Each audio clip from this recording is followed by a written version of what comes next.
Rick wasn't always fond of dealing with media. He just wanted to coach basketball. But during your time around Rick, what made him such a special coach?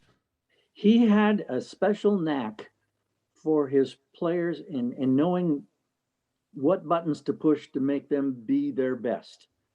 And the thing that I think about, and I've thought about this a little bit since the announcement came that Rick was going to go into the Hall of Fame. The thing that I like the most, any player that I've encountered, whoever played for Rick Adelman, you never hear a bad word said about what he did as a coach. And I love what Pete Youngman said recently. He said, I can count on the fingers of one hand and have fingers left over the number of times that I ever heard Rick Adelman, really come down hard and become emotional and angry about a situation. For whatever reason, he had some special bond with his players that brought out not only their best, but let him really showcase his coaching talent and his ability. And I think that's so cool. One of those, I chuckled because I think now, I was just talking to Pete a couple of days ago, and he was saying about one of those instances when he got angry was at one of the Fandemonium get-togethers, when the Kings were playing in front of the fans, and they go out and have a scrimmage, and they usually play 3 quarters game situation, and then they get silly in the fourth quarter, and they get different things going and dance contests and one thing or another, and the fans absolutely loved all of that.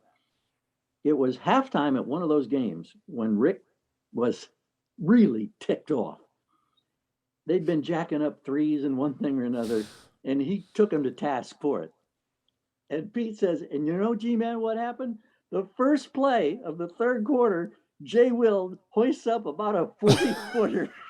And he said, is that Jay Will? And it absolutely is. And somehow Rick would still deal with all of that. And these guys, they loved playing for him. And Doug Christie was so good at articulating what it was like to play for Rick Adelman. And some of the things that he had to say in various publications and in various interviews, and I just thought he summed it up so well, because Rick was special. He was eccentric. He was a very private individual. You mentioned Deuce, we talked to him before every game. I quickly learned, he wasn't into small talk, one thing or another. I'd tap on the door, open it, stick my head in. Coach, you okay? Yep. Go in, we'd sit down, we'd do our 3.5 to 5 minutes, breaking down the last game, looking ahead to that night. Thank you very much, Coach. I'd get up and leave. And maybe a half dozen, 10 times out of the season, he'd say something like, tell me how your daughter's doing. Wow. Or tell me about, what's happening with your family, or one thing or another. And then we'd sit and we'd talk and be, very human. But the point that I make is that he was a very private individual. And Deuce, you touched on the fact he didn't enjoy the media spotlight. He didn't enjoy having to he knew he had obligations to do that.